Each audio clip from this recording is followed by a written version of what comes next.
A poor maid stands frozen on stage, her hands trembling as a billionaire raises his paddle. "You paid for me. Now do it!" she cries, her voice echoing through the silent crowd. Everyone gasps. They think he bought her for himself. But what happens next shocks the entire room. Instead of humiliation, he takes her into his mansion. But not for what the world expects. He needs her to care for his blind mother. And in that cold, empty house, something impossible begins to happen. The woman he bought starts healing the man who thought money could buy everything. But when tragedy strikes and the truth about his past comes to light, her faith is tested. Because sometimes the price of love is forgiveness. Now the world is watching. Will he prove that grace can't be bought? Or will pride destroy the only person who ever saw his heart? Tell me in the comments where you're watching from right now, and if this story speaks to you, make sure you hit subscribe so you don't miss the next one. The church hall glowed with strings of yellow lights, their soft flicker warming the wooden walls. The air buzzed with laughter, perfume, and the clinking of glasses. Men in tailored suits and women in glittering dresses filled the room, holding their numbered paddles like trophies. The event was called Made for a Day Charity Auction, meant to raise money for a women's shelter on the south side of Atlanta. Riley Caldwell stood behind the curtain, smoothing the hem of her plain blue dress. It wasn't fancy. It wasn't new. But it was clean and ironed, thanks to her friend Carla, who had stayed up late pressing it after work. Riley's heart pounded hard, almost painfully. She pressed her hand to her chest and whispered a prayer. "Lord, let this be enough to help Mama." Her mother's hospital bills were more than she could handle. The insurance had stopped covering treatment 2 months ago, and Riley's jobs, cleaning homes during the day and wiping tables at a diner at night, barely paid rent. When she heard the church was hosting this event, she had hesitated. Being auctioned off, even for charity, didn't feel right, but desperation could make a person brave. "Number 12, you're up next," the host whispered, peeking behind the curtain. "You ready, sweetheart?" Riley nodded, even though her knees shook.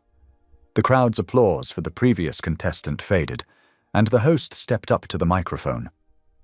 "Next, we have a very special volunteer," he said in his cheerful, practiced tone. "Riley Caldwell. She's hard-working, kind, and all proceeds from her auction will go directly to the St. Anne's shelter." Riley took a deep breath and stepped onto the stage. The light hit her face, bright and blinding.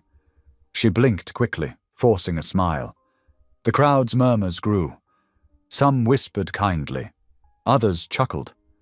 Her blue dress looked out of place among the gowns and suits, but she stood tall anyway. The bidding started low, $50, then $100. She smiled shyly each time someone lifted a paddle. The host joked, kept the room laughing, and for a moment it didn't feel so bad. Then a voice came from the back, calm, deep, and sharp as a knife. $10,000. The laughter stopped. Heads turned. Even the host froze, blinking into the crowd. At the very back of the room sat a man in a dark suit, his tie slightly loosened, his gaze unreadable. The spotlight didn't reach him, but everyone knew who he was. George Rowe, billionaire real estate mogul, the man who built half of Atlanta's skyline and never smiled doing it. $10,000? The host stammered. "Sir, that's very generous." George said nothing. He just tapped his paddle once, signaling he meant it. "Sold," the host said, half in shock. "To Mr. George Rowe." The room broke into whispers. Some were impressed, others disbelieving. Riley's hands shook. She hadn't expected to raise more than a few $100s. $10,000? That was more money than she had seen in her entire life. But the silence that followed made her stomach twist. The looks from the crowd weren't kind anymore. They were curious, some even cruel. She could almost hear what they were thinking. What would a billionaire want with a maid? Riley swallowed hard. She stepped off the stage, holding her small clutch close to her chest. As she passed the tables, someone muttered, "Guess money buys everything." She turned sharply, her heart pounding. "You paid for me," she said suddenly, her voice trembling but clear. "Now do it." Gasps spread through the room like wildfire. Her words had come out wrong. She meant, "Let me work. Let me earn it."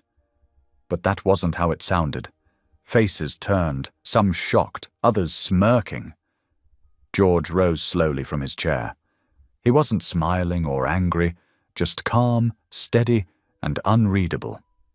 "Monday morning?" he said simply. "My driver will pick you up." And then he left, just like that.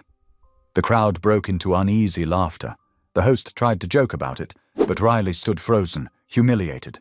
Carla rushed to her side, whispering, "Let's go, don't listen to them." Outside, the air was cool and smelled like rain. Riley pulled her thin coat tight around her shoulders. Her mind raced. $10,000. If the church kept its promise, that money could help the shelter and pay for one of her mother's treatments. But what had she just agreed to? That night, she couldn't sleep.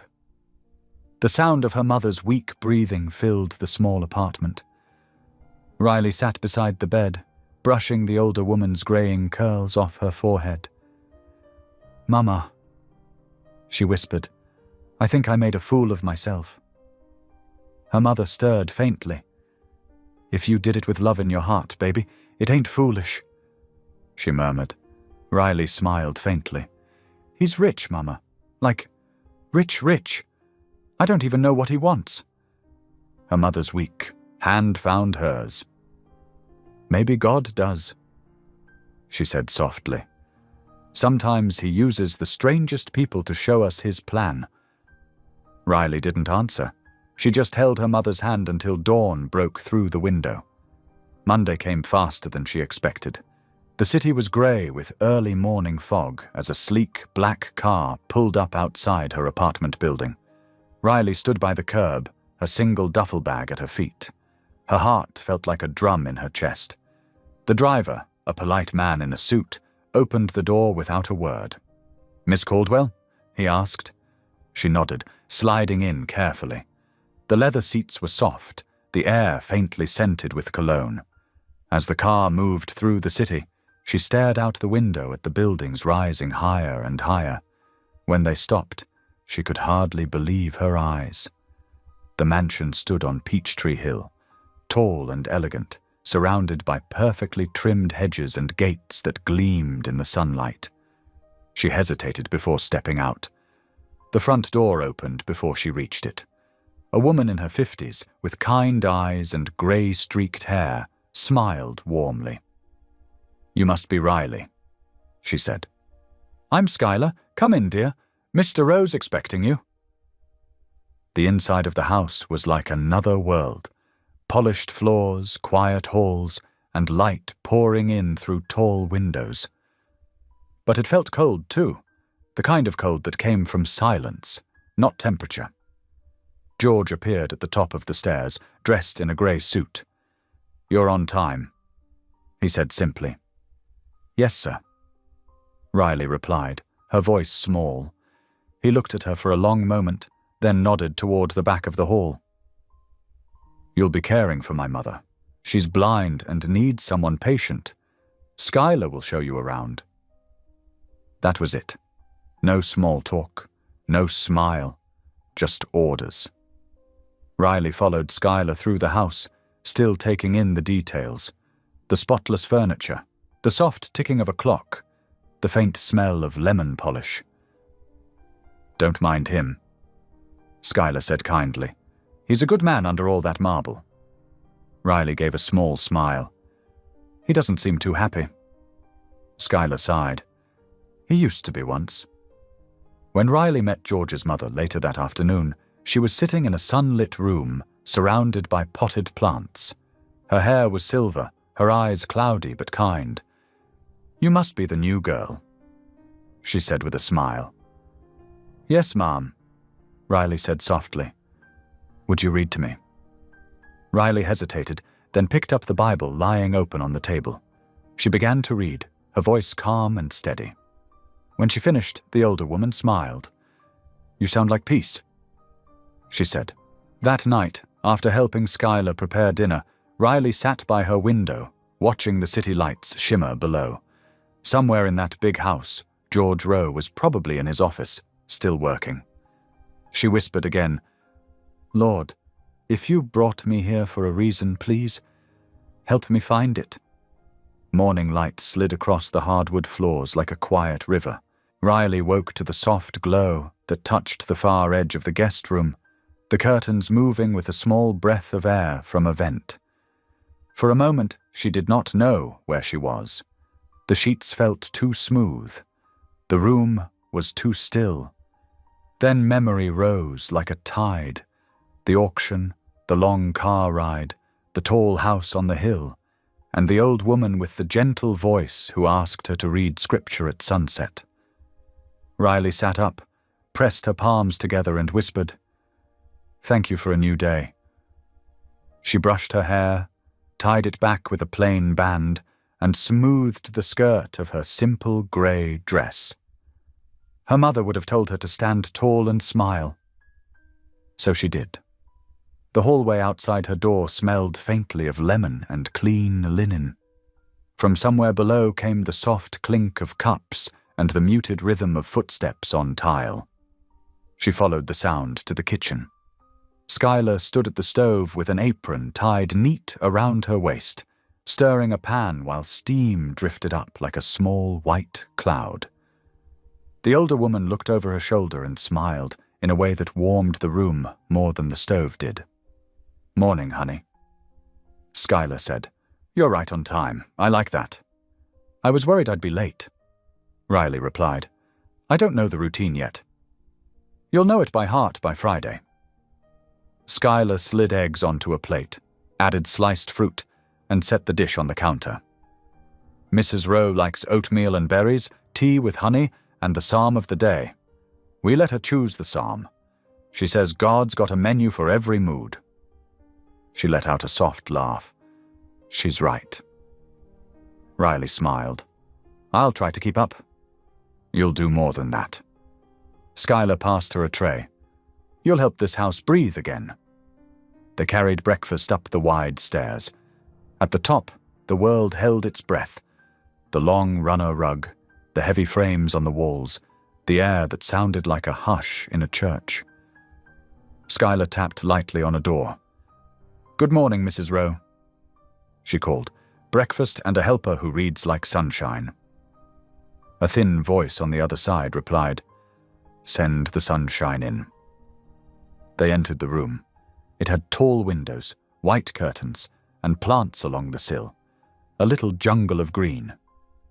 Mrs. Rowe sat in a chair by the light. Her hair lay in a silver wave, and her cloudy eyes pointed toward the window like she could still see the day if she tried hard enough.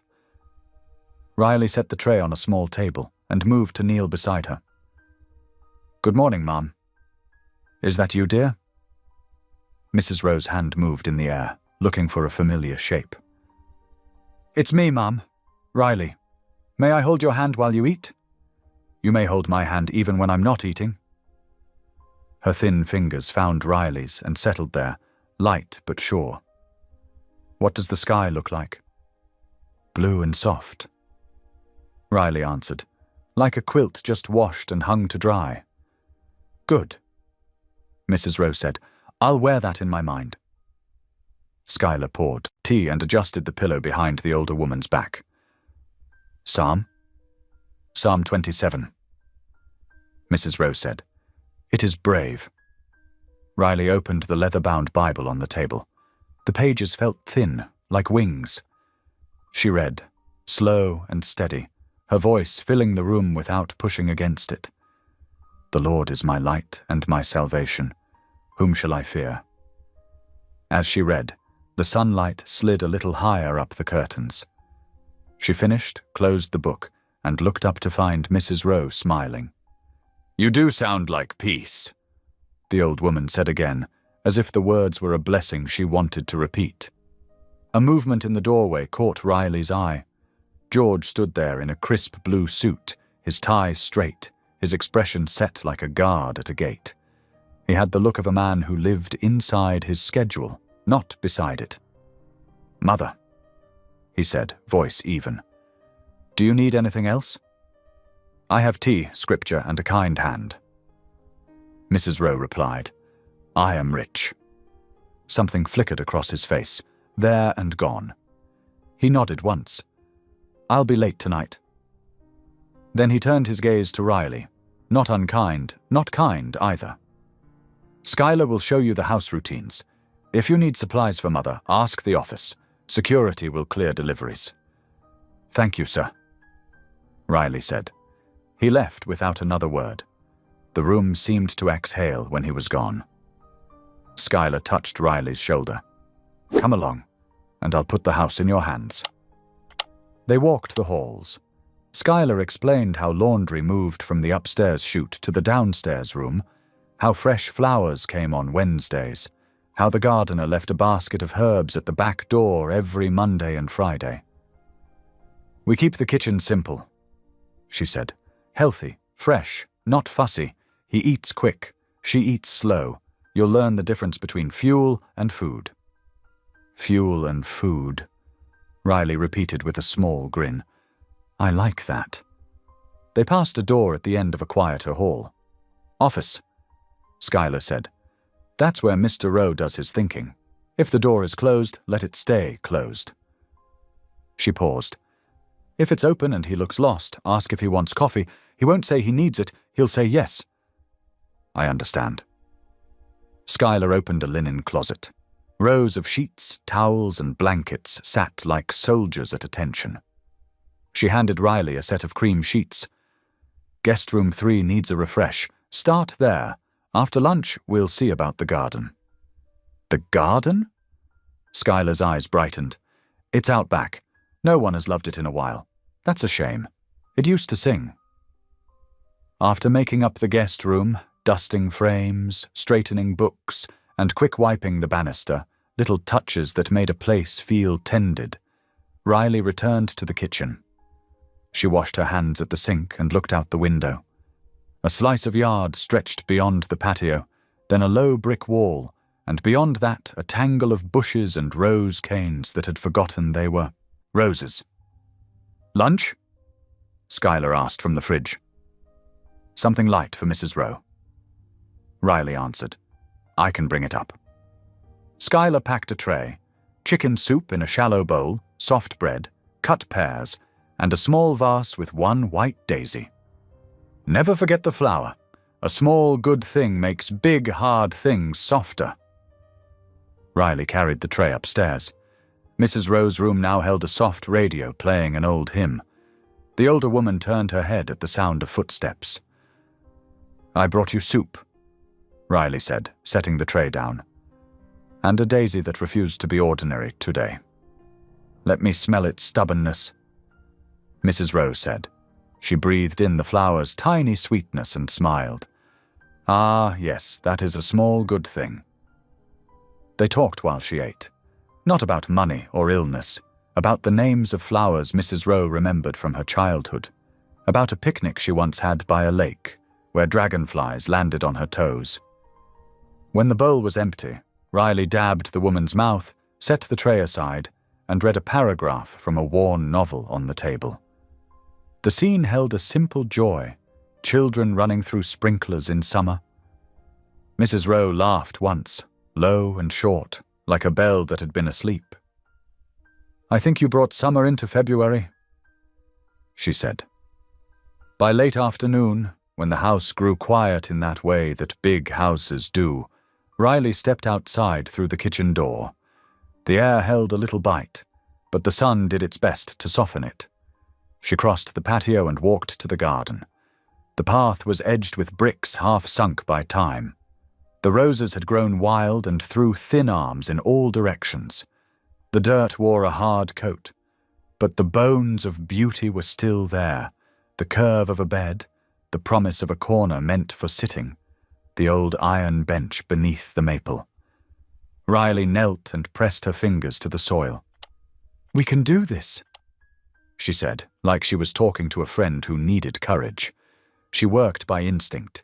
She clipped dead stems, gathered broken branches, and freed a rose cane caught under itself. She tugged gently, as if waking a sleeping child. Under the top crust of dry dirt, the earth felt damp and cool.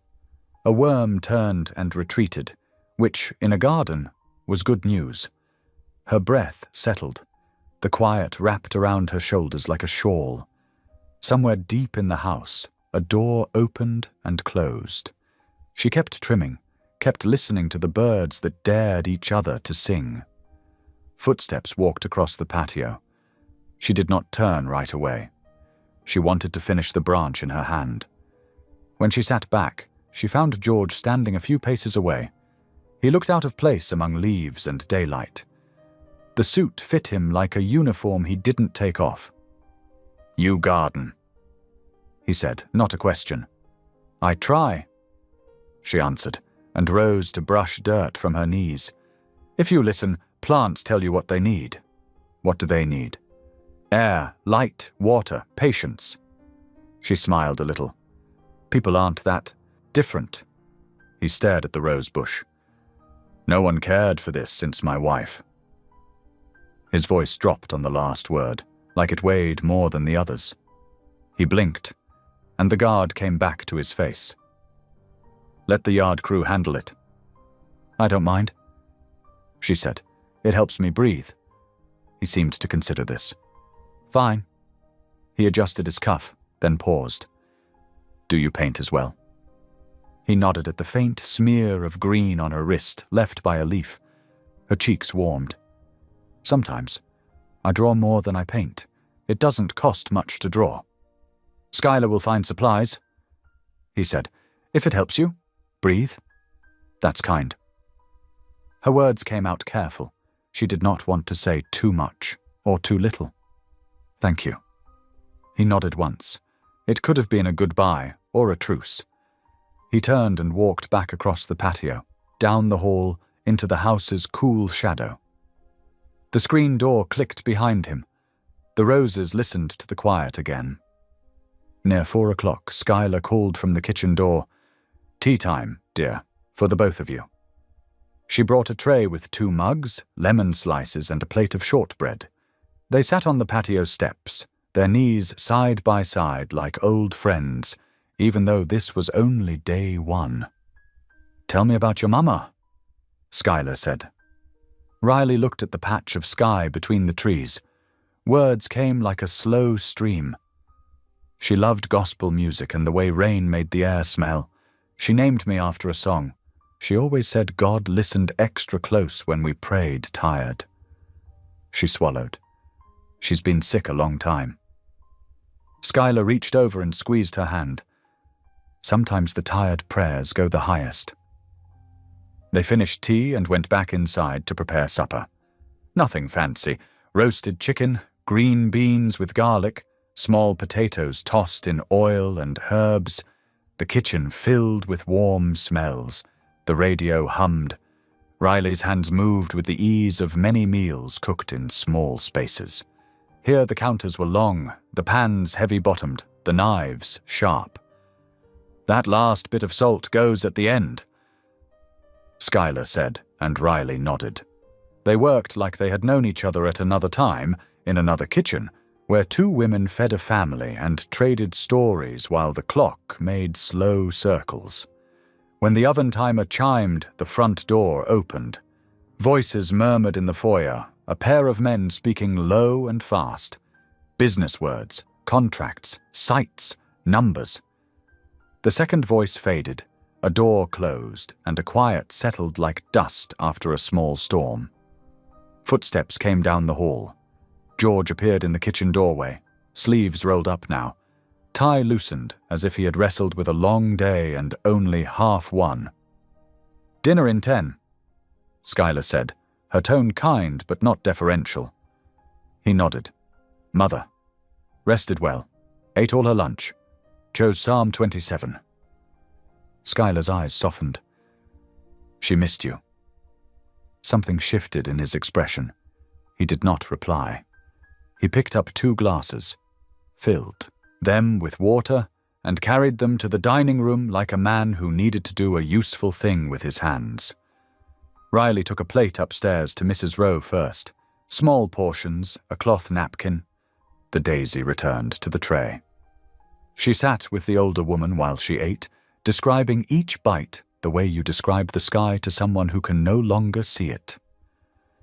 "The beans are bright and crisp," she said. "The potatoes taste like rain smells. The chicken is warm and kind."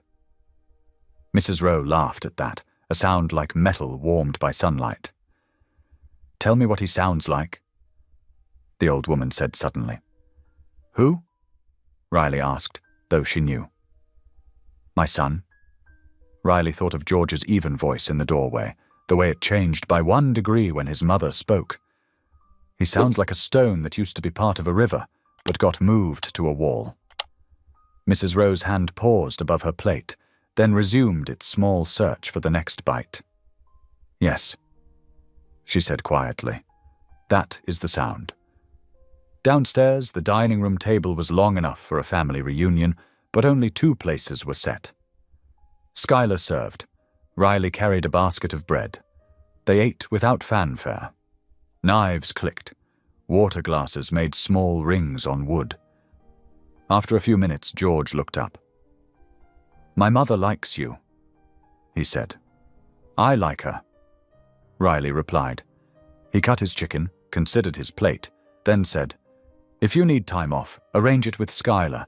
If you need money for the work upstairs, the office handles purchase orders on Thursdays." Riley met his eyes. "I'm not here to take. I'm here to care." He stared back like he was searching for a trick and could not find one. "Good," he said at last. "Care is rare." A quiet came, but it felt less heavy now. When the meal ended, Schuyler shooed them both away from the dishes. "Go along," she told Riley. "Take Mother her evening tea. He'll pretend to work and actually think." "I heard that," George said, almost smiling. "Good," Schuyler answered. "Thinking is the first step to doing right." Riley carried a delicate cup upstairs on a small saucer.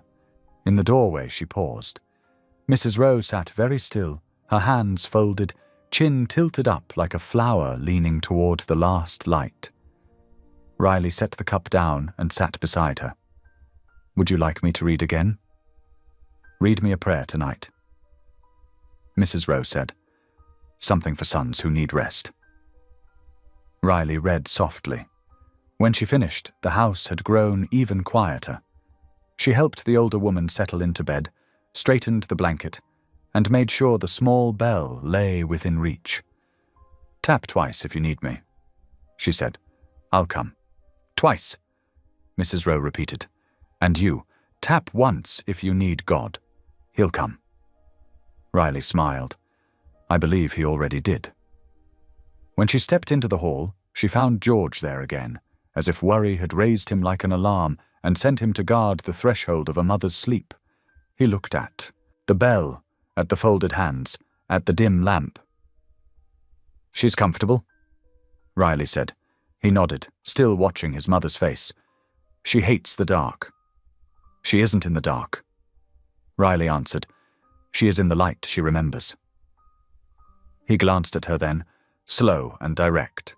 Something like respect passed through his eyes, quiet as a shadow of a bird over water.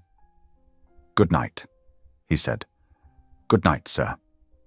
Back in her room, Riley washed her hands, rubbed a sore spot on her wrist where the garden had left its mark, and sat on the edge of the bed. The day stretched behind her like a path she had walked in careful steps. She thought of her mother's breath at home, thin but steady. She thought of the rose canes, freed from their own weight. She thought of a son who stood in doorways and did not know how to come in. She took out the small sketchbook from her duffel and drew by the light of the bedside lamp. First, lines of the garden gate, then the curve of the old iron bench, then a hand, thin with soft veins, curled over a daisy stem. She shaded slowly, pressing and lifting the pencil until the page held a small truth. A soft sound drifted from the hall. Not a voice, a step. She rose, cracked her door, and looked out. The house lay in its night stillness. At the far end of the corridor, the office door stood open a few inches. Light spilled across the rug in a thin gold band.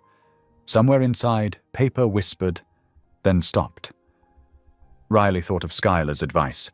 If the door is open and he looks lost, ask if he wants coffee. It was late for coffee. It was early for courage. She closed her door and leaned her forehead against the wood. "Not tonight," she whispered. "Let him keep his quiet. Let me keep mine."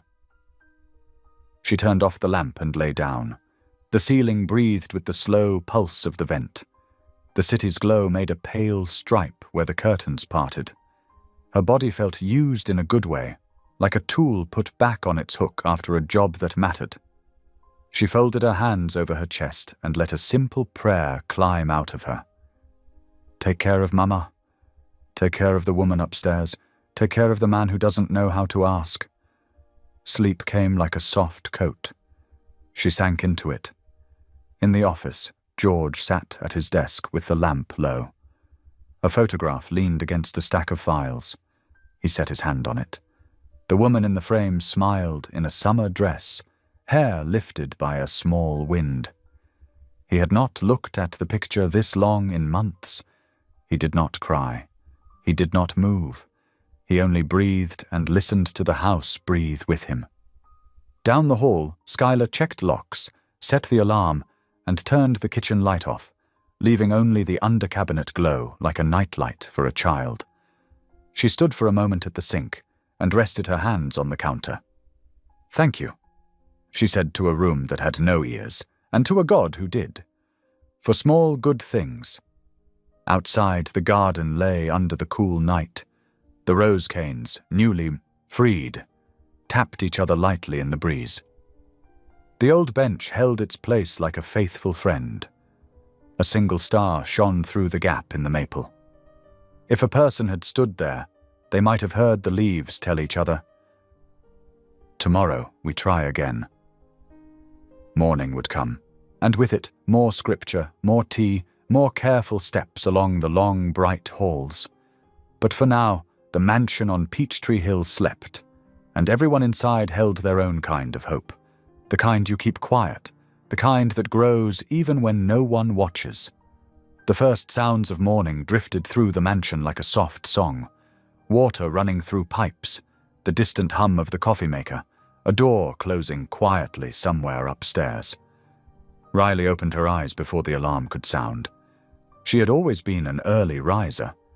Years of dawn cleaning shifts had made her body an expert at waking before the world. She slipped out of bed, wrapped herself in her cardigan, and knelt by the window. Outside, the horizon was brushed with pink and gold. A light fog hung above the garden, resting gently on the roses she'd trimmed the day before. She whispered, "Thank you for this morning," then stood, feeling steadier than she had in days. Downstairs, Schuyler was already busy. The kitchen smelled like toast and cinnamon. "You're up early again," she said, pouring batter onto a skillet. "I thought I'd have to drag you out of bed by now." Riley smiled as she washed her hands at the sink. "Can't sleep past sunrise. My mama used to say blessings travel with the morning breeze." Schuyler chuckled. "Then let's catch some." Together they moved in quiet rhythm, Schuyler whisking eggs, Riley slicing fruit, the two of them humming along to the soft gospel playing on the radio. When breakfast was ready, Riley carried the tray upstairs to Mrs. Rowe's room. The older woman was already awake, sitting by the window with her head tilted toward the light. "I heard the birds before the coffee," she said. "That's how I know it's going to be a good day." Riley smiled. "They're singing louder today, Ma'am. Maybe they're showing off." Mrs. Rowe laughed, a sound like wind chimes on a porch. "Then I'll let them win. Read me a verse before we eat, dear. Something bright." Riley opened the Bible and read from Psalm 100. Enter his gates with thanksgiving and his courts with praise. Give thanks to him and bless his name. The words rolled softly across the room, filling it with warmth. When she finished, Mrs. Rowe reached out and patted her hand. You remind me that faith can be music, even when the world is quiet. Just then, footsteps echoed in the hallway. George appeared at the doorway, still in his running clothes, a towel slung around his neck. His face was flushed from exercise, but his eyes were focused, sharp as always. Morning, Mother, he said. His gaze flicked to Riley briefly before resting on his mother. You slept well. Well, enough, Mrs. Rowe said with a smile. The girl keeps me company. She's better than any nurse you've hired. George's lips curved slightly. I can see that. Then, more formally to Riley, he said, I'll need fresh coffee in the office in 15 minutes, please. Yes, sir, she replied. After he left, Mrs. Rowe shook her head. That boy never stops moving. You'd think rest was a sin. Riley chuckled softly. Maybe he's scared of standing still. Maybe he is. Mrs. Rowe agreed. Standing still means listening, and he's not ready to listen yet. Riley found herself repeating those words an hour later as she stood at the counter in the office, setting down a fresh cup of coffee beside George's computer. He sat behind a massive oak desk, eyes fixed on his laptop screen, typing fast and hard. Papers were stacked neatly in front of him, a row of files lined up like soldiers waiting for orders. He didn't look up when he said, Thank you. You're welcome, she replied softly, turning to go. But something made her pause, maybe the tightness in his shoulders or the exhaustion in the slump of his neck. Would you like the window open, sir? It's a pretty morning. George stopped typing. He glanced toward the tall window, where sunlight spilled through sheer curtains. Fine, he said after a moment. A little air might help. She opened the window. A soft breeze entered, carrying the faint scent of fresh-cut grass. He seemed to breathe deeper without realizing it. I'll be outside if you need me, she said quietly. He nodded. You're different from the others. Riley froze. Sir, the others who worked here, they stayed quiet, but it wasn't peace. It was fear. He looked at her finally, his expression unreadable. You're quiet, but it feels steady. Her heart fluttered, though she didn't know why. I just try to do things with care, Mr. Rowe. My mama used to say peace isn't the absence of sound, it's the presence of love. He studied her for a beat longer, then turned back to his screen. You may go. Riley left the office, her hands trembling slightly, not from fear, but from something gentler and unfamiliar.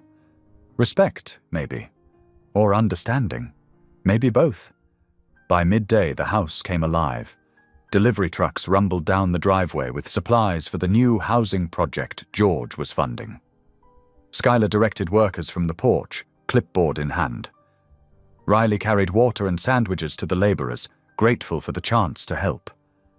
One of the workers, a middle-aged man with kind eyes, grinned at her. You work for the big guy, huh? Heard he's got no time for smiles. Riley shrugged with a half-smile. Maybe no one's given him a reason to yet. The man chuckled. Then maybe you'll be the one. She laughed softly but didn't answer. Later that afternoon, she found Mrs. Rowe resting in her chair. You look thoughtful, the older woman said. I was just thinking about people, Riley replied, sitting beside her. Some seem so strong, but they're just tired inside. Mrs. Rowe nodded slowly. Strength and loneliness wear the same coat, child. The trick is learning to tell them apart. They fell into an easy silence, listening to the wind hum against the windows. After a few minutes, Mrs. Rowe spoke again. You have a way of softening things, Riley. Even my son. Don't think I don't notice. I don't do anything special, Riley said quickly. I just try to be kind. That's special enough, Mrs. Rose said with a knowing smile. People like my son live in fortresses. Kindness is the only key that fits the lock. That evening, the mansion's lights glowed golden against the dark sky. Dinner was simple: grilled salmon, steamed vegetables, and biscuits. George joined them at the table, though he ate quietly, lost in thought. Schuyler kept conversation light, asking about the construction site, the weather, the new volunteers. Riley spoke only when spoken to, but she felt George's gaze flicker toward her once or twice, like a man curious despite himself. After dinner, Mrs. Rowe retired early. Schuyler excused herself to the laundry room, leaving Riley to clear the dishes. George lingered by the window, one hand in his pocket, the other holding a glass of water. You read to my mother every day? He asked suddenly. Yes, sir. She smiles more now. He paused. Thank you. You don't need to thank me, she said softly. She's the one teaching me. He looked at her again, something almost human in his eyes now, something tired, something sad. My wife used to read to her too, he said quietly, before the sickness took her sight. Riley hesitated. You must miss her. George's jaw tightened. Missing doesn't change what's gone. No, Riley said gently, but remembering can heal what's still here. He looked like he wanted to argue, but no words came. Instead, he simply turned toward the stairs. Good night, he said. Good night, sir. When he disappeared down the hallway, Riley leaned against the counter, heart full of something she couldn't name. Maybe pity, maybe understanding, maybe both.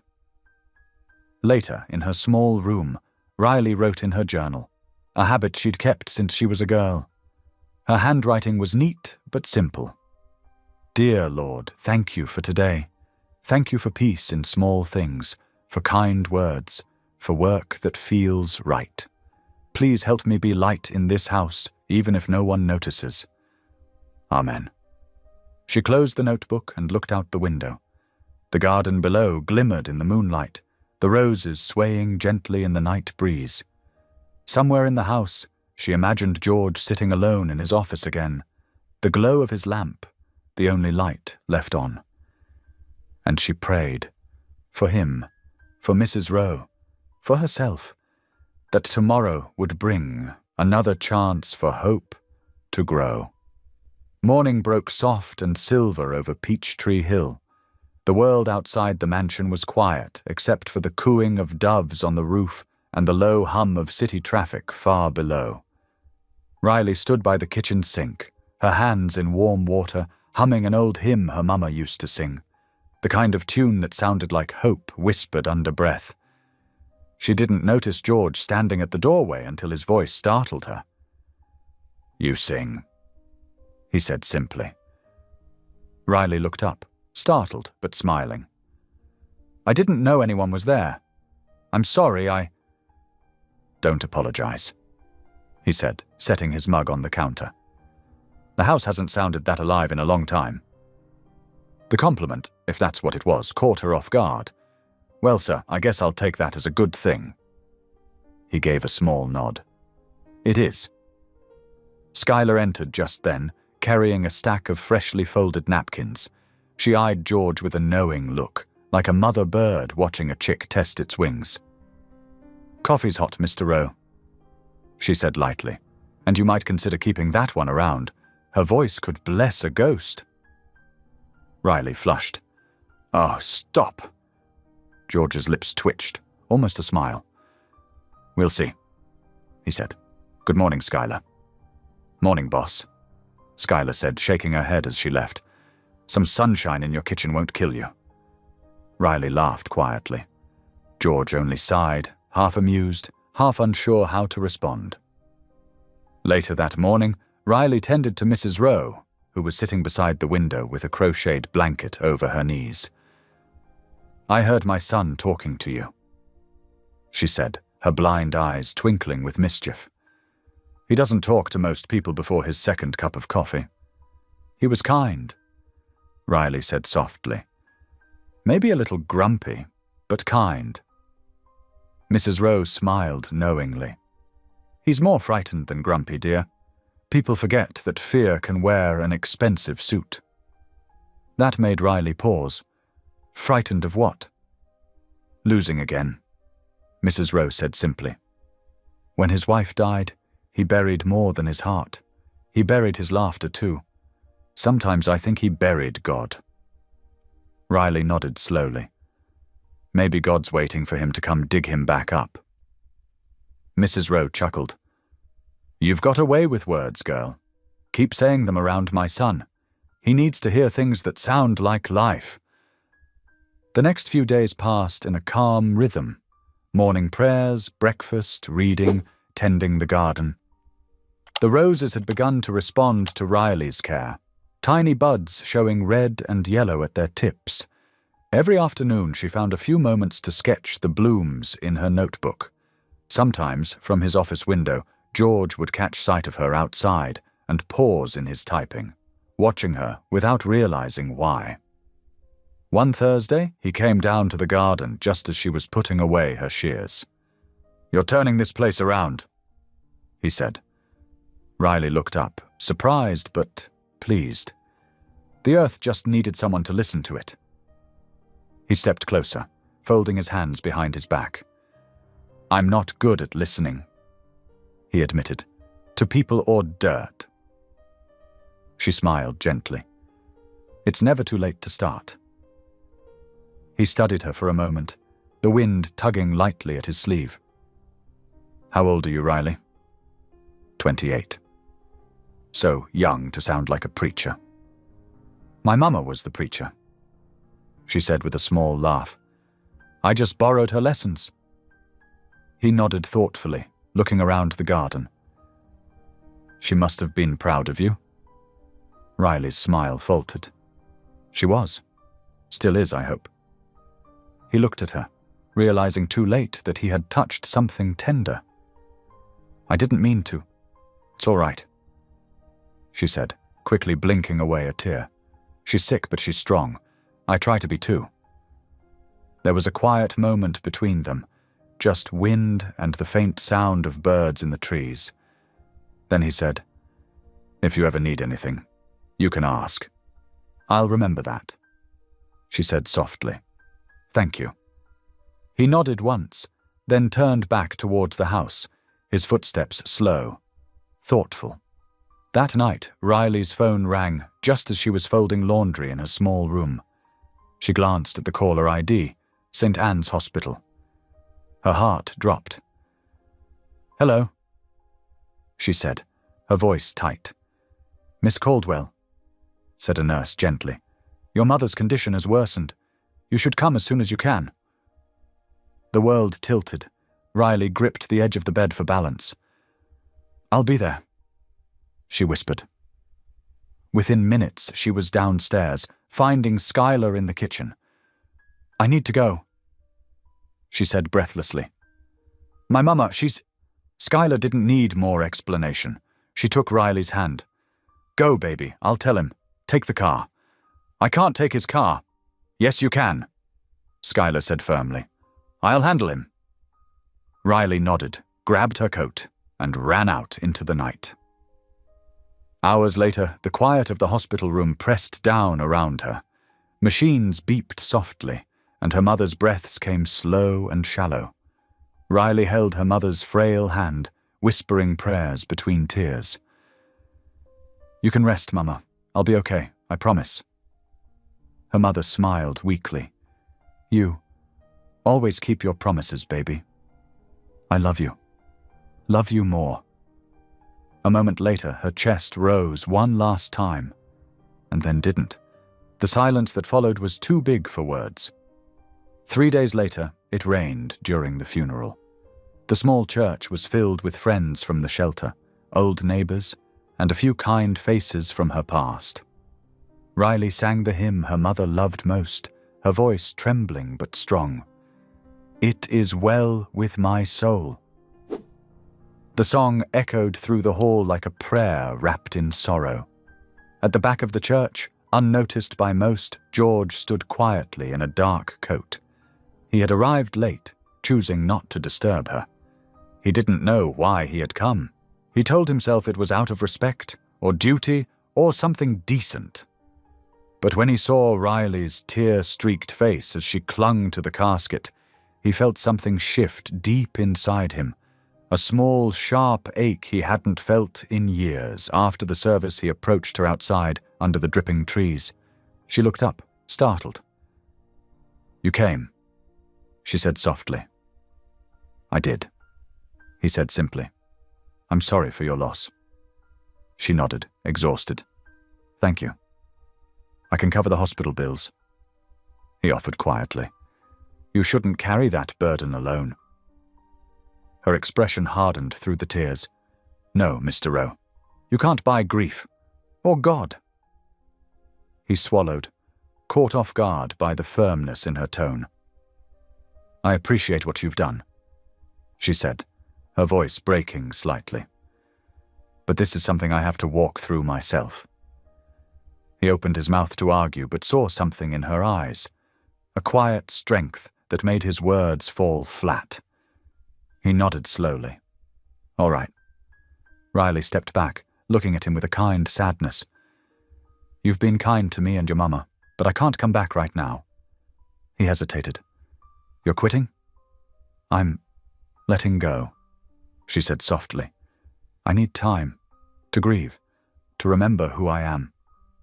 He nodded again, eyes dark with something unspoken. "Take all the time you need." She gave a faint, trembling smile. "Goodbye, Mr. Rowe." Then she turned and walked away into the grey rain, her umbrella trembling in her hands. That night, George stood in his office, staring out the tall window at the rain-slicked garden. The roses she had tended bent under the downpour, their petals heavy with water. He set his hand against the glass, watching the drops slide down, merging into one another. Skylar stepped into the room quietly. "She won't be back, will she?" he said without turning. "Maybe not right away," Skylar said gently. "But don't mistake silence for an ending." He closed his eyes, jaw tightening. "She said I can't buy God." Skylar gave a small smile. "She's right." He sighed, the sound weary and raw. "Then what can I do?" "Maybe stop trying to buy things," Skylar said softly. "Start earning them." He turned toward her. "How?" "By living different, by listening." She gestured toward the rain. "Even the sky's trying to tell you something." He looked back outside. The rain eased, leaving a pale reflection of the city lights on the wet leaves. Somewhere in that faint shimmer, he thought of Riley's words, of her mother's quiet faith, of the song she sang through her tears. And for the first time in a long while, George Rowe whispered a prayer, awkward, uncertain, but real. "God," he said under his breath, "if you're still out there, teach me how to listen." The only answer was the soft tap of rain against the window. But somehow, it felt enough. The rain had not stopped for 2 days. It was a steady, soft rain, the kind that seemed to cry for you when you were too tired to do it yourself. The church sat quiet under the grey sky, its steeple half hidden by the low clouds. Inside, rows of wooden pews creaked beneath the weight of friends, neighbours, and strangers who had come to pay respects to a woman they all said the same thing about. She never stopped praying for people. Riley sat in the front row, hands clasped tightly in her lap. She wore a simple black dress and no jewellery. Her eyes were swollen, her throat sore from the hymns she had sung the night before at her mother's bedside. The service hadn't even started yet, and already she felt hollowed out, like a house with all the windows open, letting the wind blow through. Carla sat beside her, holding her hand. "You holding up?" she whispered. "I'm trying," Riley said softly. but I don't know what I'm supposed to do next." "Just breathe," Carla said. "That's enough for today." At the back of the church, unnoticed, George Rowe slipped inside. His coat was damp from the rain, his shoes quiet on the floorboards. He took a seat near the back, away from the crowd. He wasn't sure what made him come. He told himself it was out of respect, out of decency. But deep down, he knew there was more to it. Something about Riley's absence from the mansion had made the house colder, emptier, as if she had taken the light with her when she left. The organ began to play softly, and everyone stood. The pastor's voice filled the room, calm and kind. "Today we remember a woman who gave more than she had, and loved deeper than most people ever dare." As the pastor spoke, Riley listened but didn't hear. Her mind wandered through memories, the smell of her mama's cooking, the sound of her laughter, the warmth of her hands when she prayed over Riley as a little girl. Each memory was a thread, pulling her between joy and pain. When it came time to sing, she rose to her feet. Her voice was weak at first, but when she began the old hymn, "It is well with my soul," something inside her steadied. Her tone grew clear, rich, and full of faith. The congregation joined her softly, and even George, sitting in the back, felt his throat tighten. He bowed his head, ashamed that he had come expecting to stay untouched. When the song ended, the pastor stepped forward again. "Her daughter wishes to say a few words." Riley walked slowly to the pulpit, hands shaking as she held a small, folded paper. She looked out at the sea of faces and swallowed hard. "My mama didn't have much," she began, "but what she did have, she gave away. To her neighbors, to the church, to anyone who needed it. She used to say, 'Riley, love isn't something you keep. It's something you give until it hurts.'" Her voice trembled, but she kept going. "She taught me how to love when it was hard, and she taught me to trust God even when I couldn't see a way forward." Her eyes lifted, tears glistening. "I don't understand why she had to go, but I know she's not hurting anymore, and I know she'd tell me to stand tall, smile, and keep helping people who've lost their way." She paused, voice breaking. "So I will."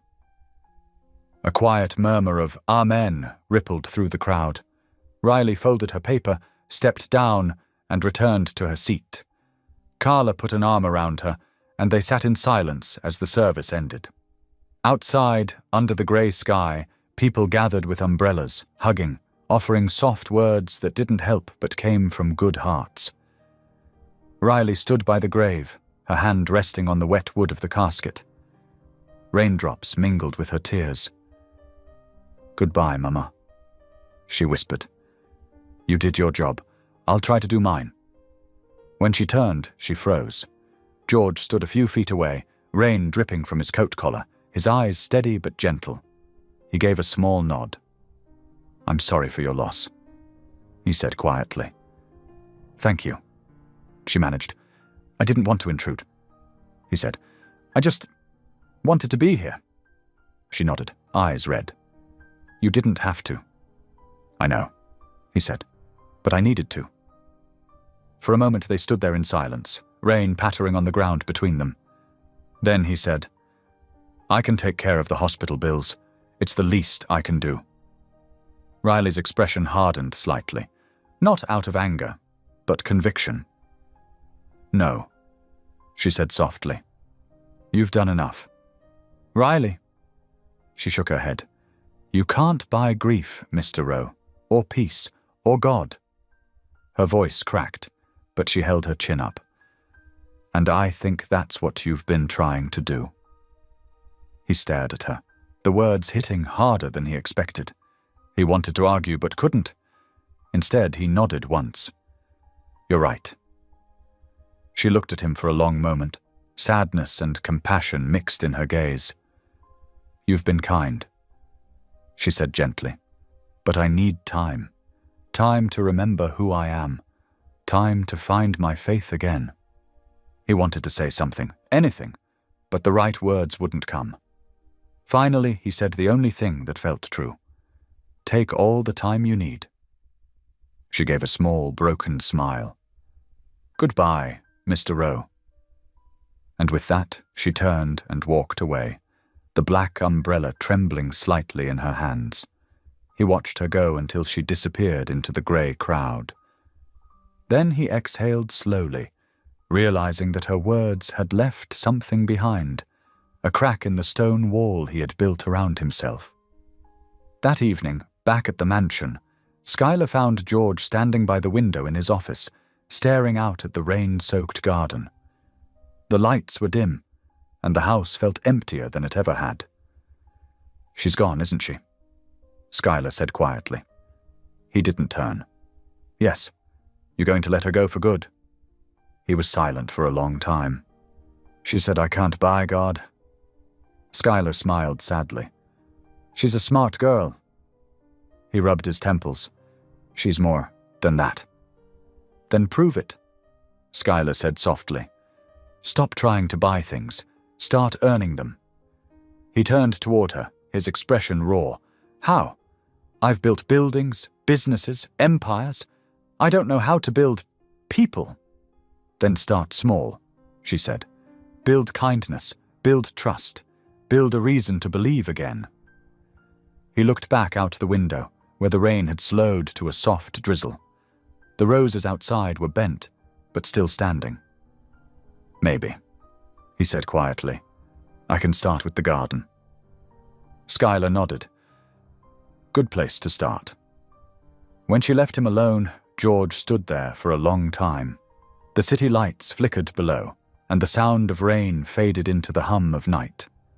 He closed his eyes, remembering Riley's voice in the garden, the calm way she'd said, "It's never too late to start."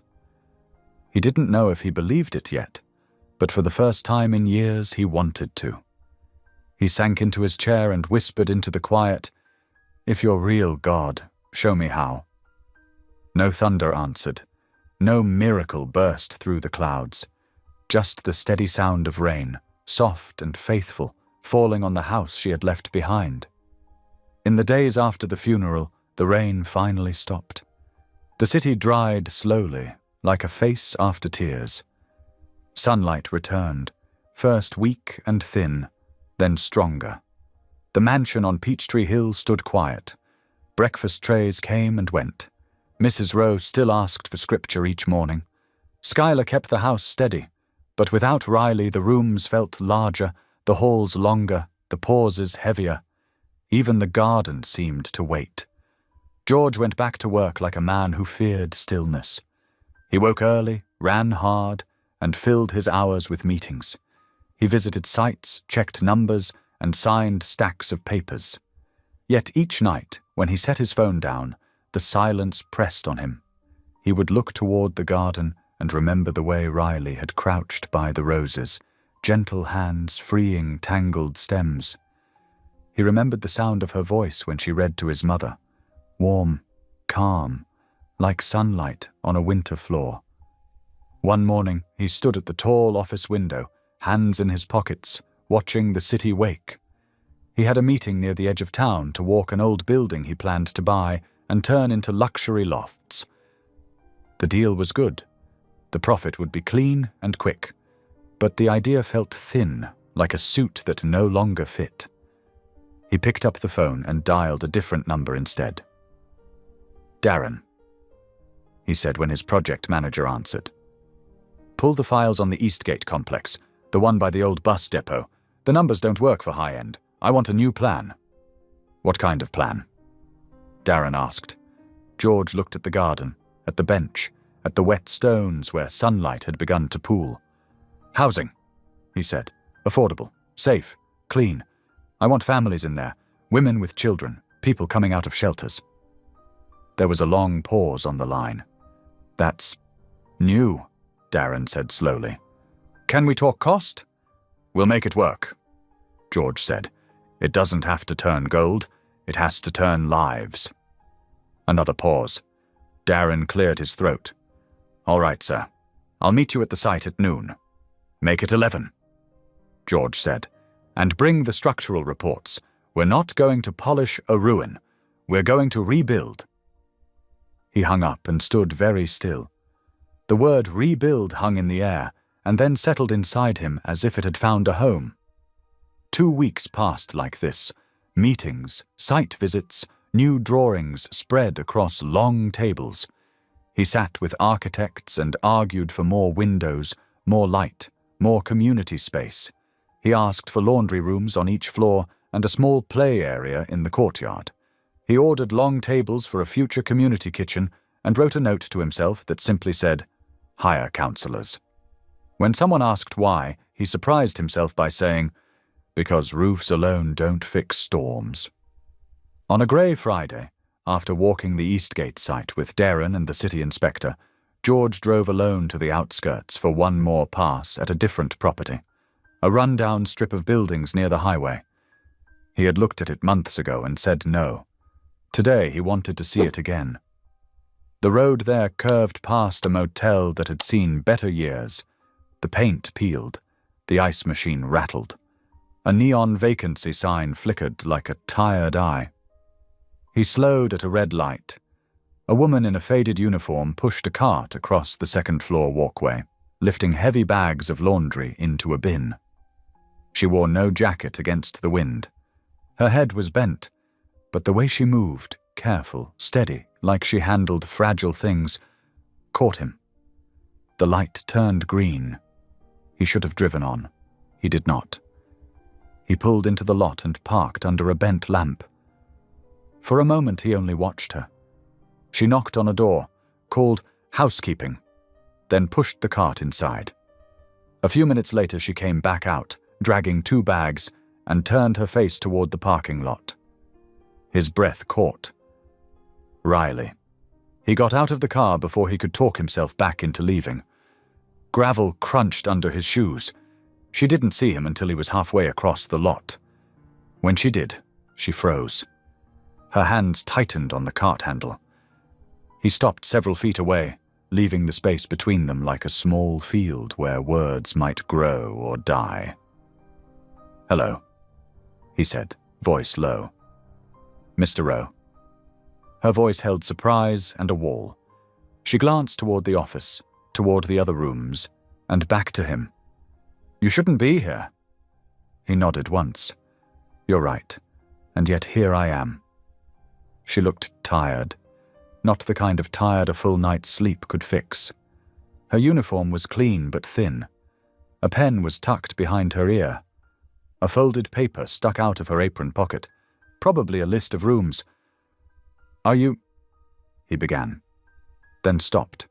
He didn't know how to ask, "Are you okay?" without sounding like he wanted to fix it. "How long have you been working here?" "A week," she said. "Maybe 8 days. Time feels strange in places like this." He followed her eyes to the long walkway, to the doors with chipped numbers.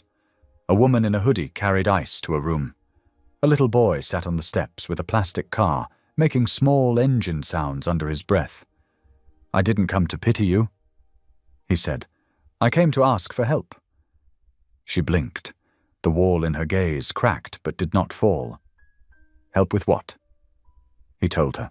Not fast, not slick, plain and simple. About Eastgate, about the families, about the plans to rebuild, about laundry rooms and sunlight, about councillors, about kitchens, about a courtyard where a kid might learn to run without fear. He told her he was tired of making money that could not make a person whole. "It sounds good," she said when he finished. She was breathing a little faster now, hope rising in her like warm air. "But who runs it?" "You do," he said. She laughed once, short and sharp. "No, sir. I clean rooms." "You build trust," he said. "You manage chaos. You read a room and calm it. You led my mother back to laughter. That's project leadership." She shook her head. "I'm not a director. I don't know the first thing about permits and codes." "You know the first thing about people," he said. "I have managers for codes. I need you for hearts." She stared at him, and for a second an old ache passed through her eyes. Grief first, then pride, then fear. "Is this guilt?" she asked, voice soft but steady. "About the bills? About the funeral?" "No," he said. He would not look away. "This is change." A door opened. A woman in a maid uniform stepped out and glanced between them. Riley gave a quick nod that said it's fine, and the woman moved on. "Pray about it," he said. The words surprised them both. "Or think about it. Or sit with it. But please, don't say no because you're scared." She pressed her lips together. His gentleness dismantled her anger faster than his money ever could. "I don't make big choices fast," she said at last. "I don't either anymore," he replied. "Take your time, I'll wait." "How would I reach you?" she asked. "Called Skylar," he said. "She'll get me." At the sound of Skylar's name, some tension left her shoulders. She nodded. "All right." He dipped his head once, a small bow, a thank you, maybe both, then walked back to his car. At the door he turned and said, "You don't have to save me to say yes, just help me save them." She watched him drive away. The neon sign blinked twice and settled back to its slow blink. She touched the pen behind her ear, then pulled out the folded paper and wrote a single word on the margin. Eastgate.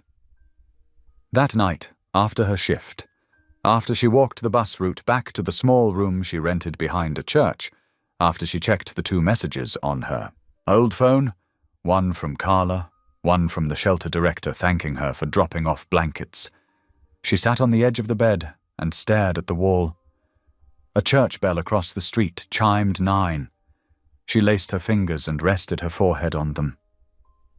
"God," she whispered, "I don't want to make a mistake because I'm tired. If this is pride, take it. If this is fear, name it. If this is you, clear the road." When she lifted her head, nothing magical had happened. No wind shook the window. No light filled the room. But a calm rose in her chest like warm water. She reached for her phone and scrolled to a name she trusted. "Skylar," she said when the call connected. "Baby," Skylar answered, relief flooding her tone. "I've been praying you'd call." "Did he send you?" Riley asked. "Lord, no," Skylar said.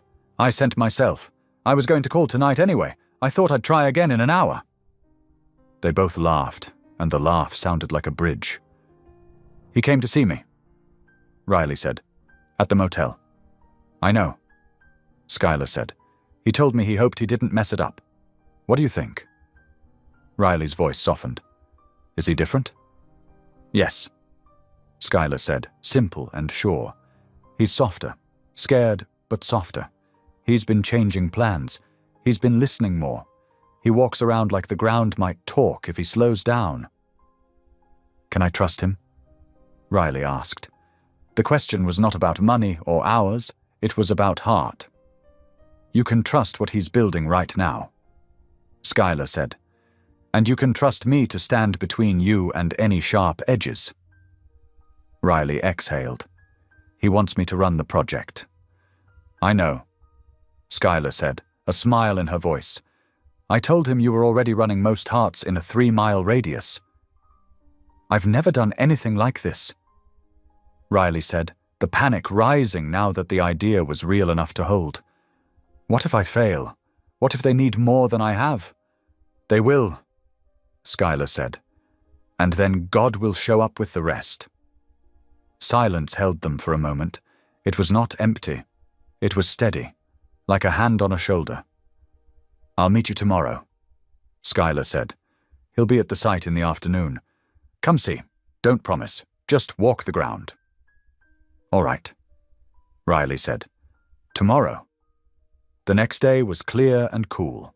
Riley woke before dawn, braided her hair, and put on clean jeans and a plain sweater. She packed a peanut butter sandwich and an apple into a brown bag.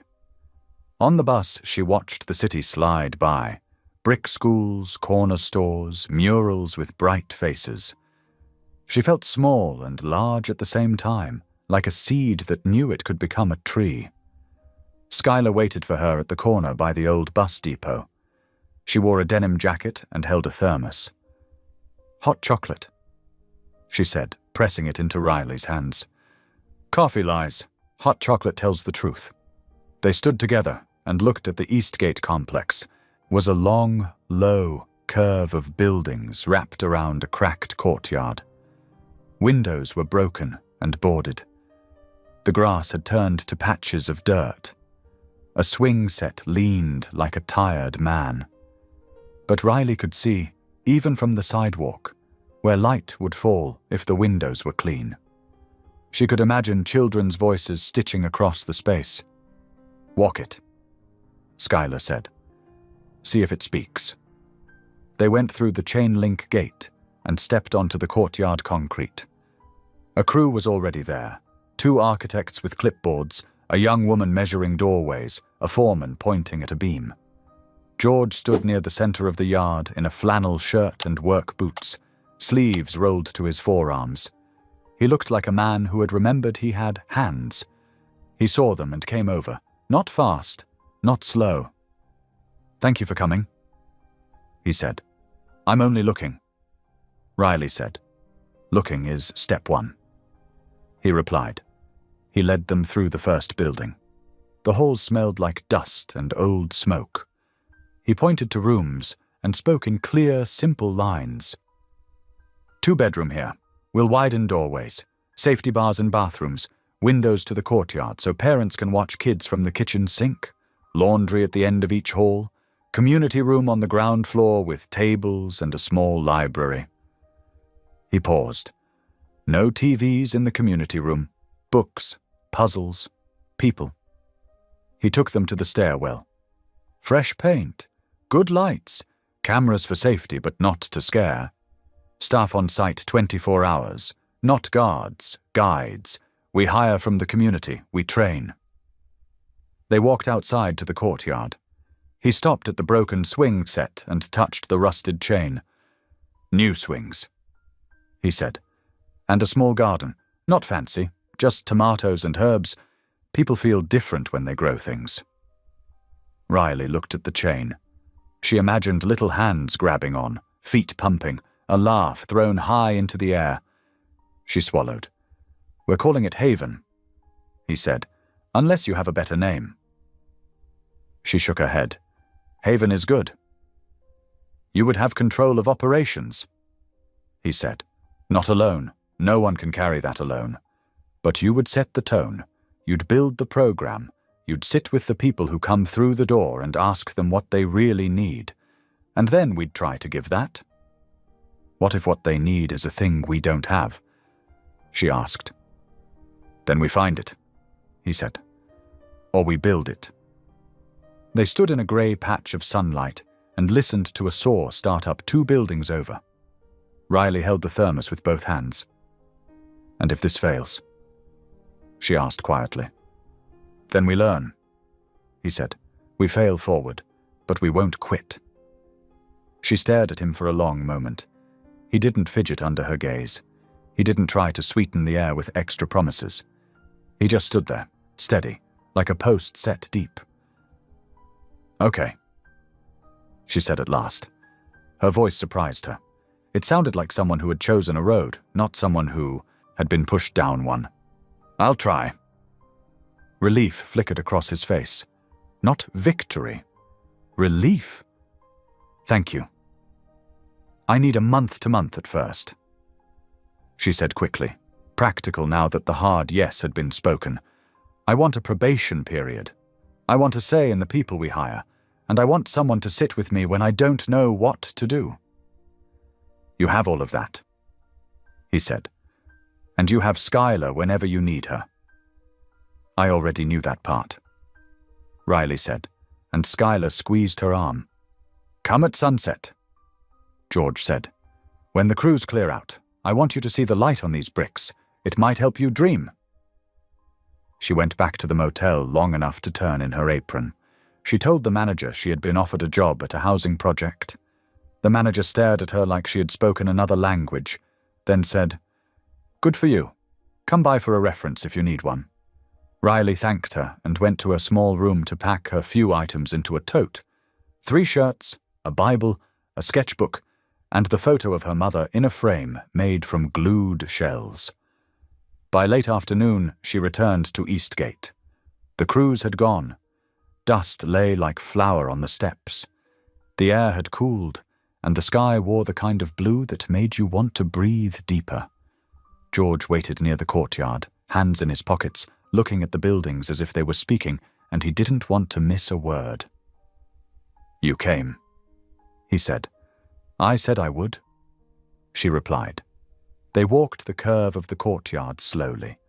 The sun slid lower and warmed the brick until it looked almost soft. Shadows fell long from the few trees that still stood.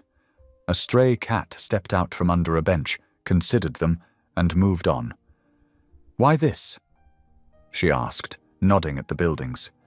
"You could have kept doing what you know. What pays?"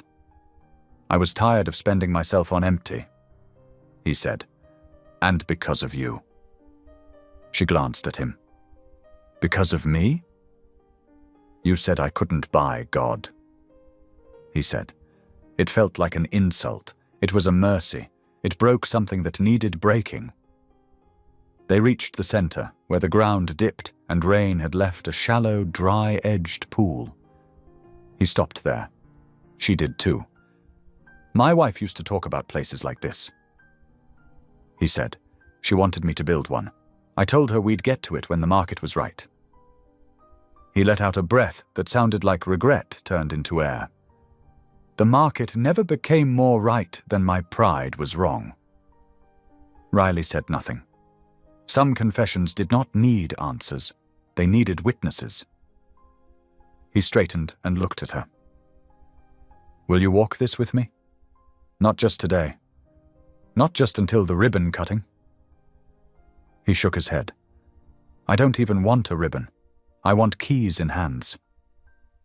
She looked at the bricks, the beams, the broken swing. She looked at the sky holding the last bright line of day. She thought of her mother's voice. Stand tall, smile, help people who've lost their way. She felt the weight of fear and the greater weight of calling. Then she nodded. "I'll walk it," she said. "And when I can't, I'll sit. And when I can't sit, I'll pray. But I won't quit. Neither will I," he said. They stood without speaking as the sun slipped and the first streetlights flickered on. The courtyard shifted from gold to blue. A wind rose and moved a paper across the concrete with a dry whisper. The broken swing creaked once, like it remembered the sound of laughter, and was trying to make it on its own. "Tomorrow," he said. "Tomorrow," she echoed. They left by the gate and stepped onto the sidewalk. The city exhaled around them, cars, voices, a bus pulling up with a sigh. They did not touch. They did not make promises too big for the day to hold. They only walked side by side for a half block, then stopped at the corner where paths parted. "Good night," he said. "Good night," she said. He went one way. She went the other, carrying the light of the last line of sunset inside her like a small, sure flame. And for the first time since the hospital room, she felt something close to joy. Not loud, not wild, but sturdy, like a handhold on a steep hill. Back at the mansion, Skylar set 2 mugs on the counter and smiled into the quiet kitchen. "Thank you," she said to the room and to God, "for small good things that become big ones." Upstairs, Mrs. Rose slept with the daisy vase on her nightstand and a psalm folded beneath it. In the office, the photograph on George's desk caught a sliver of moonlight. In her rented room, Riley taped her mother's shell frame above the bed and wrote 3 words on a scrap of paper. "We build Haven." She set the paper on the pillow and turned off the light. Outside, the city kept breathing. And somewhere in the old bones of Eastgate, a future began to stir. Morning sun poured through the half-cleaned windows at Haven, turning dust into gold in the air. The place smelled of paint and new lumber, of sweat and possibility.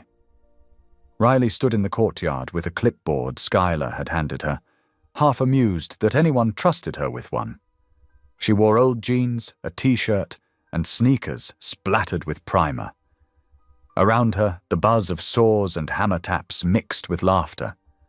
For the first time in months, the noise in her ears wasn't grief. It was life being built. George walked up carrying 2 cups of coffee.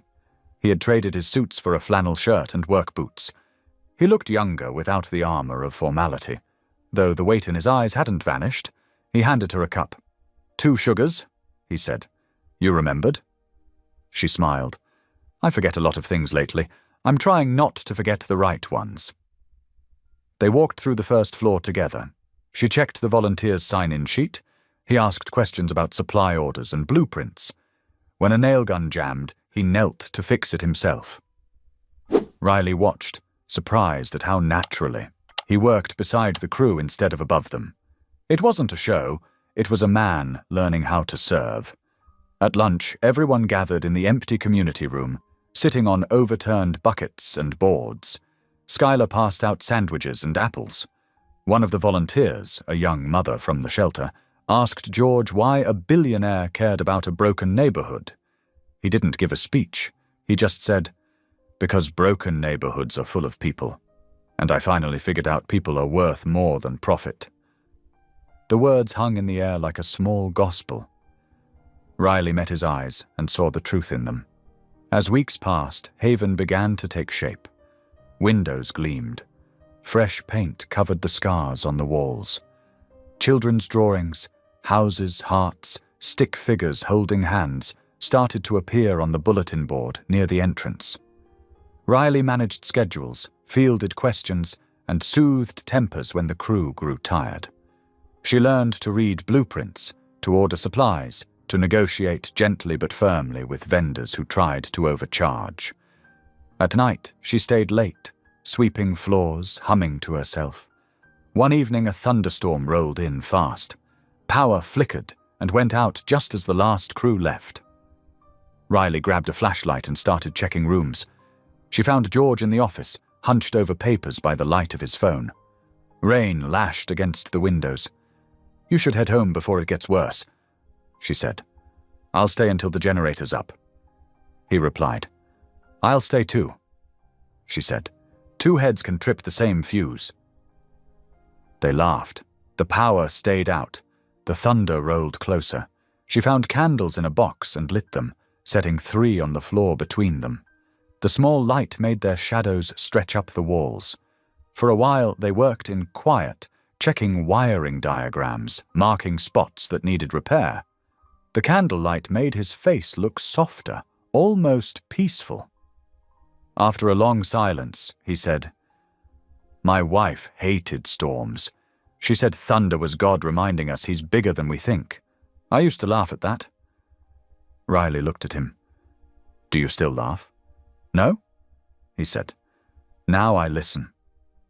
She nodded. "Maybe that's the start of believing again." He smiled faintly. "You sound like my mother." "That's a compliment," she said. "She's got wisdom tucked in every wrinkle." The storm eased. In the warm, flickering light, he looked at her and said, "You know, when you left, I thought I was angry. But it wasn't anger. It was shame. You showed me what faith looks like, and I didn't know how to face it." "You didn't have to face me," she said gently. "You just had to face yourself." "I'm learning," he said. "Good." She whispered, "That's what this place is about, learning how to start again." They sat until the rain slowed and the first hum of the generator filled the building. When the lights blinked back on, she blew out the candles. Neither spoke of the moment, but both carried it like a small flame inside. The next morning, Skylar arrived early and found them already working. She smiled to herself and didn't tease. Mrs. Rowe's health had begun to decline, and Skylar split her time between the mansion and the project. Your mama asked for pictures," she told George, handing him her phone. He scrolled through photos, Riley with volunteers, the new garden beds, the painted walls. His eyes misted. She'd be proud? Skylar said, "She already is." Riley added. He cleared his throat and said, "Let's make sure she lives to see the ribbon cut." By mid-afternoon, the storm clouds were gone, replaced by crisp blue sky. They worked until dusk, painting the last section of wall in the courtyard. George held the ladder. Riley painted a verse above the entrance in simple block letters. "Hope is the light that stays." He read it aloud and nodded. Perfect. As the sun went down, they sat on the steps of the courtyard, watching the colors fade. The city lights flickered in the distance. George passed her a bottle of water. "We're almost there," he said. "We are," she agreed. "And not just with the building." He looked at her then, the evening light soft on his face. "You've changed everything, Riley." She smiled. "No, you just finally let God in." He chuckled. "Maybe so." A breeze lifted her hair, carrying the faint smell of paint and earth. She looked out at the rows of windows catching the last rays of sunset. "This place used to be a ruin," she said quietly. "So was I," he replied. They sat until the lights came on in the courtyard. Somewhere inside the building, a child's laughter echoed, one of the volunteers' sons chasing a ball. Riley smiled. "That's the sound I want to hear here every day." "You will," George said. "We'll make sure of it." They stood and walked toward the gate together. The sky above them turned deep purple, scattered with stars. As they reached the street, Riley looked back once more at Haven, its windows glowing like small hearts in the night. She felt peace settle over her shoulders like a blanket. "Tomorrow," she said softly. "Tomorrow," he echoed, and they parted, each carrying hope that no storm could wash away. By late spring, Haven no longer looked like a construction site. It looked like a home. The scaffolding was gone. The walls gleamed with fresh paint, and flower beds lined the courtyard. New swings swayed gently in the breeze. The smell of clean wood and blooming jasmine filled the air. On the front gate hung a new sign made of polished brass. Haven, a place to begin again. Riley stood at the gate, clipboard in hand, watching a moving truck unload furniture for the last building. She wore jeans streaked with white paint, her hair pulled back, and a smile that reached her eyes. Around her, volunteers hustled to set up rooms. Beds, chairs, kitchen, tables, small touches that turned empty spaces into homes. Skylar arrived carrying a tray of lemonade and paper cups. "They're moving fast," she said with a grin. "You'd think angels were on payroll." Riley laughed. "They are. They just don't know it yet." The sound of footsteps echoed across the courtyard. George came down from the office wing, sleeves rolled up, clipboard tucked under his arm.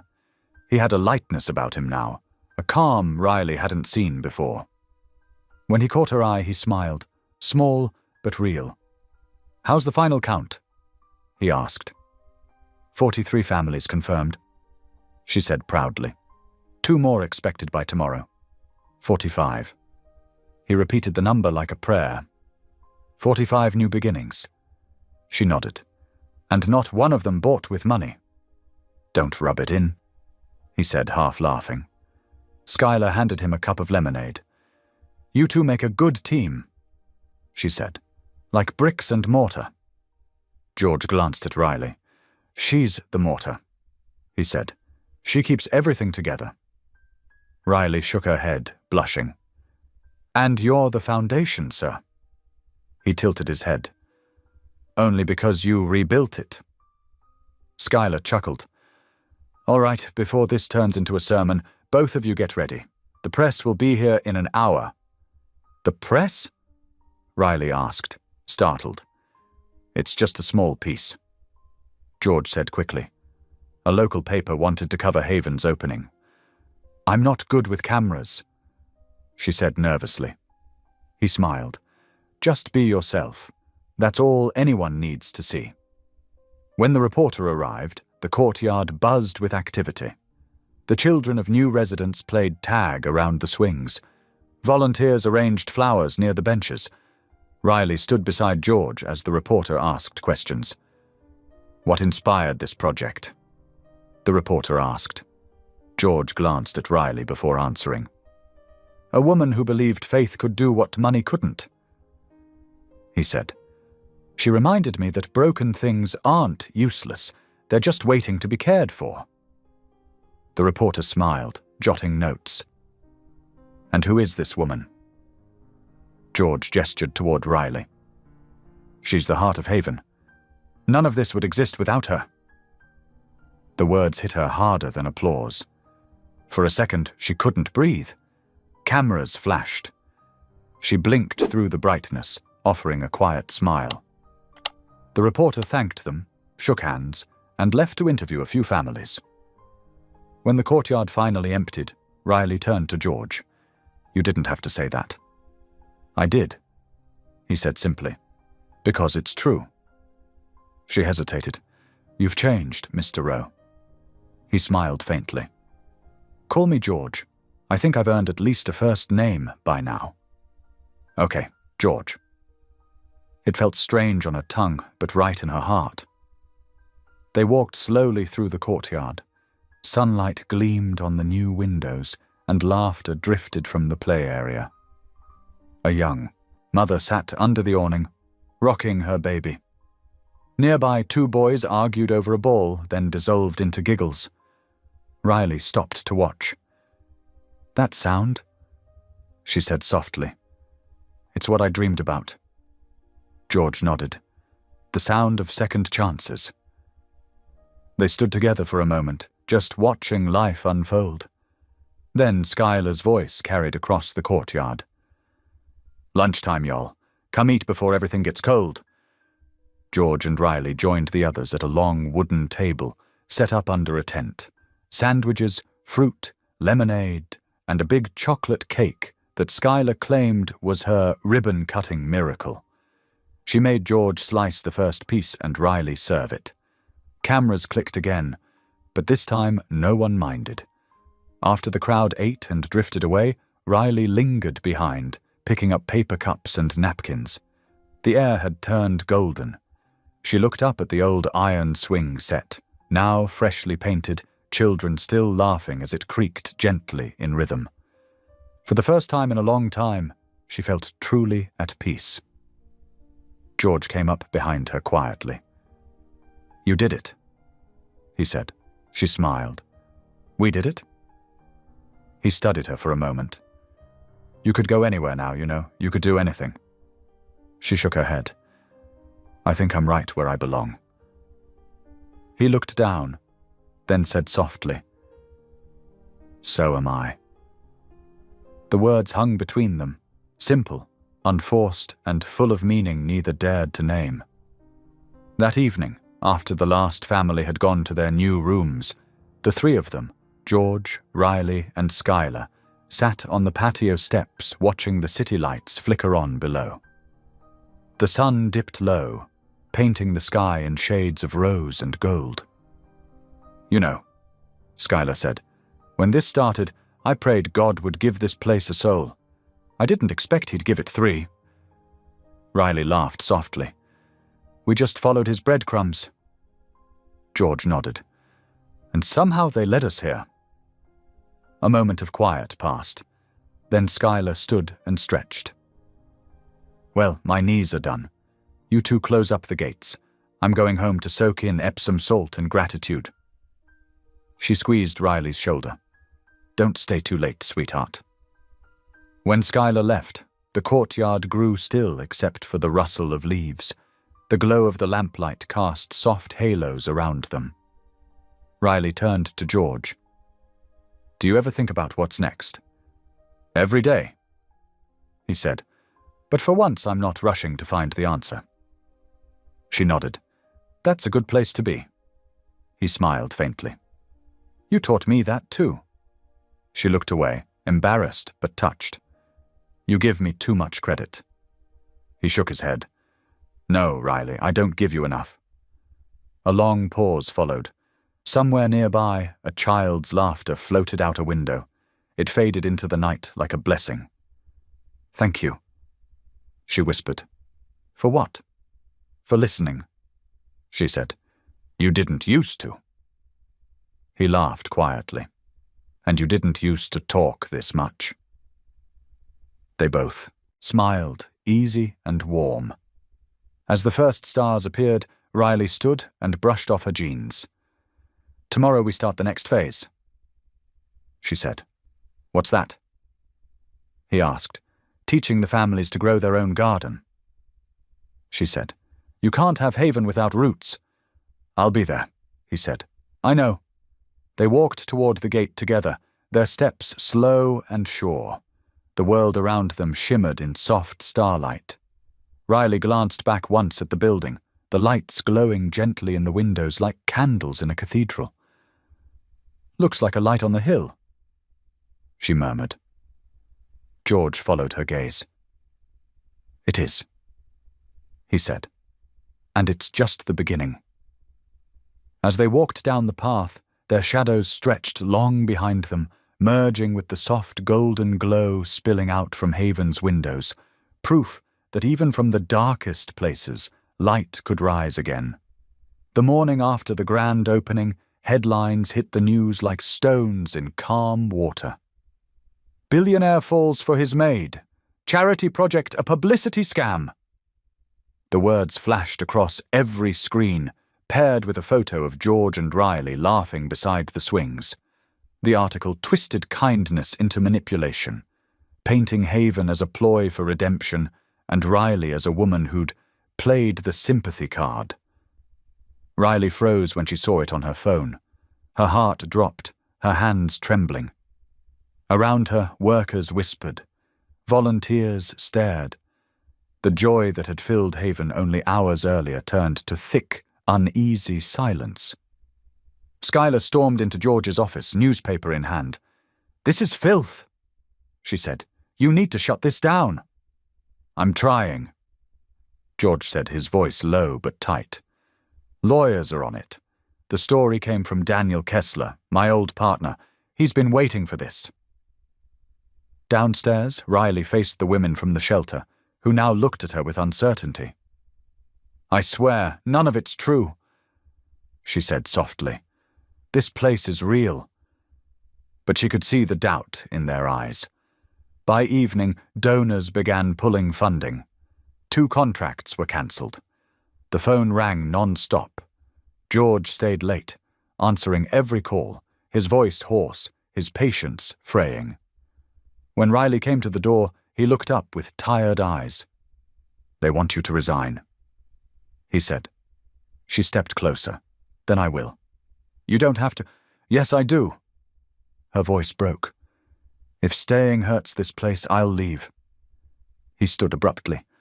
I built this with you. And now you'll have to keep it standing without me. She whispered. That's what faith is. Trusting that good work survives even when you're gone. Tears shimmered in her eyes, but she didn't let them fall. She reached out, touched his hand briefly, then turned to leave. He watched her walk down the hall, past the mural that read, Hope is the light that stays. That night, George sat alone in the empty courtyard. The lights glowed faintly across the wet pavement. He remembered her voice, her laughter, the way she'd knelt in the garden months ago, whispering to the soil like it could heal.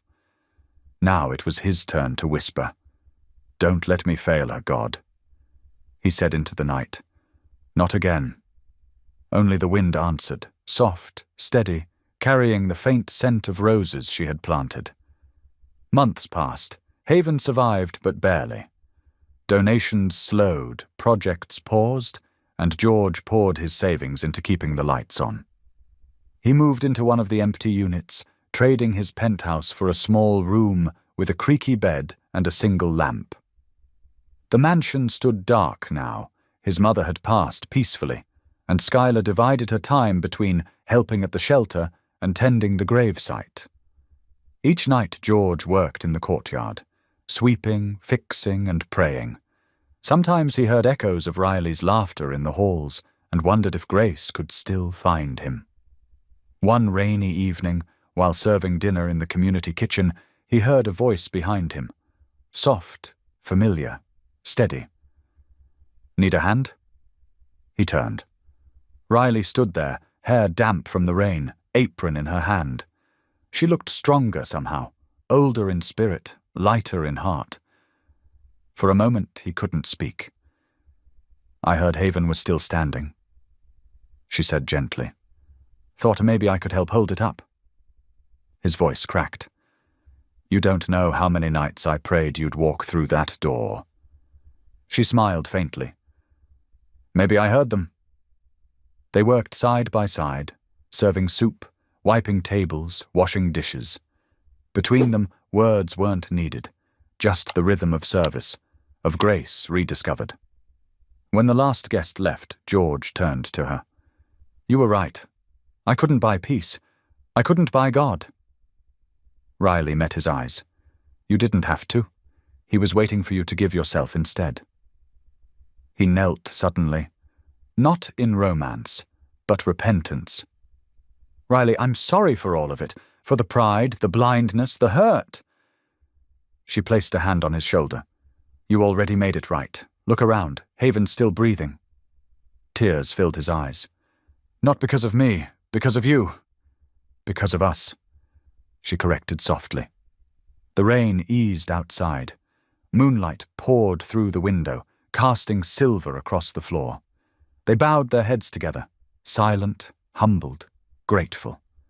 A year later, Haven thrived again. New families, laughter, gardens blooming. At the front desk hung a framed photo, Riley and George at the first anniversary, holding hands over the plaque that read, "From Servitude to Service." One afternoon, a little girl tugged Riley's apron. "Miss Riley, is it true you were once sold at an auction?" Riley smiled, kneeling beside her. "No, sweetheart, I was found." George, standing nearby, smiled too, and as sunlight filled the room, the air seemed to whisper the truth of it. Grace always finds a way home. Thanks for spending a moment here with me. If this story touched you, let's keep this connection going. Hit subscribe, and I'll see you in the next one.